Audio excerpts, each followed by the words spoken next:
One day, I met this man, David, who was standing outside of the Dunkin Donuts. And I was like, yo, you want a donut? And this wasn't one of the days when I had gone and bought donuts. This was just a random day. But I was going to Dunkin Donuts to buy myself a donut. Okay, I don't know how many more times I need to say the word donut. People in New York City, and I'm sure every big city, there's a real culture for how to treat people on the street and people who don't have homes. And,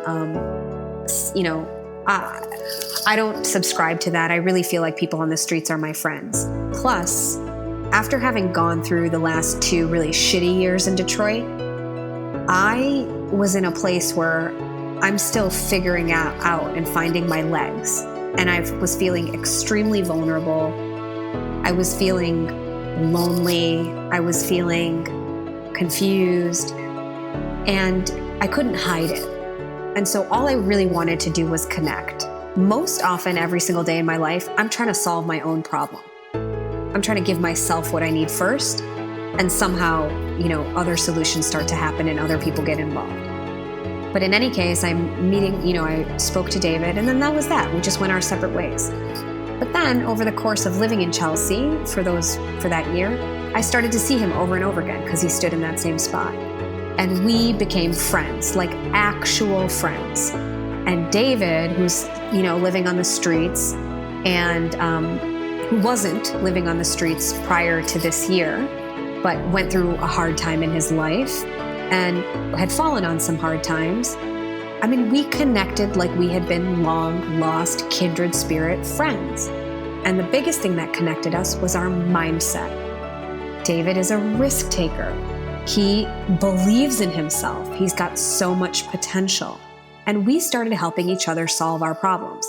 I'd be like, man, I got to have this conversation with my dad, and I don't know how. And he would give me his advice, which was, I have hired business coaches. I've had my self-love coach. I've paid so much money to people.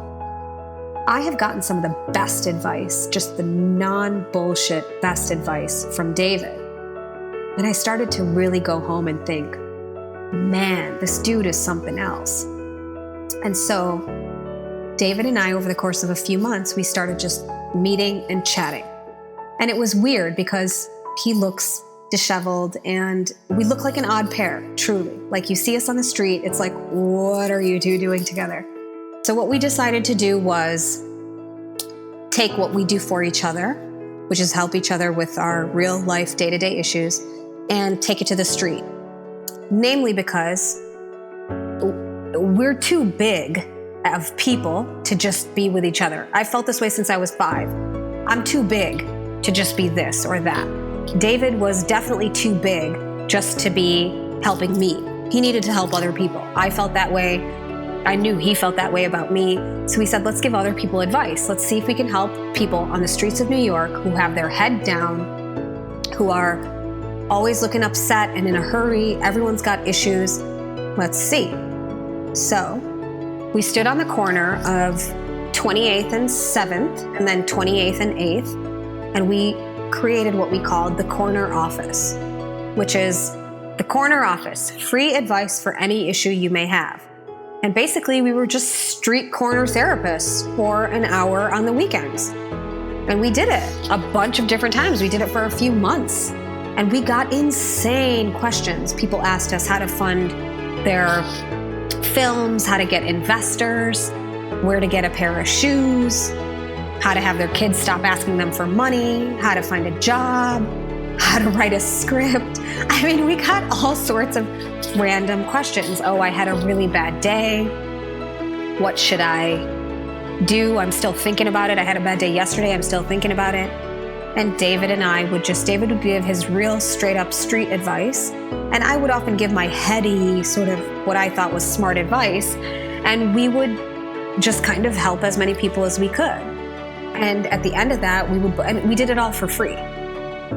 So here you have this man who's homeless, who's ordinarily like asking for money. We're not asking for shit. We're just helping you as much as we can and being generous. And meanwhile, we're also getting filled up with we loved being with each other, and it was a great friendship, and we're out in the sunshine, and we're also helping other people. it was just like this real kind of generous cycle of things, and it made us feel really good. And that's the epitome of how I live my life. Like, I am so rich in amazing people and experiences because I'm just open. Like, I really feel like my next moment after I leave this office and I go and catch my train, something amazing could happen. And that's how I live, and oftentimes that's what happens. So that's kind of how that Dunkin Donuts, to get back to donuts, because that's what life is about. Oh, wow.